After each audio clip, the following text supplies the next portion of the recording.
way in which God was going to sort it out. And so we have Jesus. He is perfect in every way. He is sinless. He never puts a foot wrong. You know, imagine as just having a child who would be obedient, and you would never have to discipline or smack or you never have a problem with. Imagine the perfect child. Well, that was Jesus, the perfect child, obedient to the end.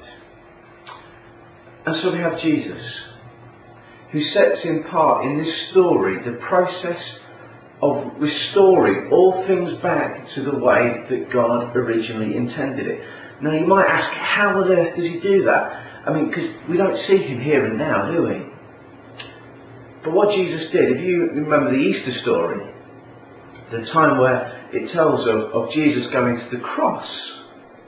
You see, when the Easter story happens and takes place, it's not just kind of like where we have chocolate and enjoy some time together and have a bit of a holiday. It's the point in which we as Christians celebrate and remember that Jesus went to the cross.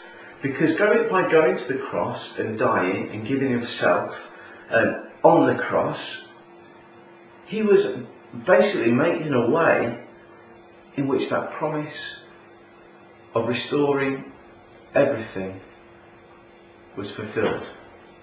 See, that part of restoring everything involves the world in which we live. You know, there's lots said about the ozone layer and pollution and all the stuff that goes on. There's lots said about the sin in the world, the bad stuff that happens, you know, the rapes, the murders, the drug dealing, the bad attitudes, the violence, the stuff that is just horrible and nobody really likes. You see, as Christians we believe that when Jesus came, he came so that all of that might be sorted out.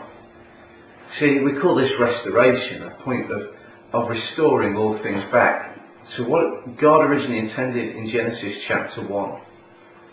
It's a process, it's a thing we've not got right, and I'm still as broken as, not as I used to be, but still got parts in my life that need to be sorted out, and I'm guessing the same can be said of you. And so we see that God begins this process of restoring because of the work of Jesus on the cross. But I guess the story doesn't end there, and it wouldn't be a correct story if I didn't tell you this part. You see, as Christians we believe that Jesus is going to come back one day, because Jesus not only went to the cross and died, the Bible says and makes clear that Jesus rose again.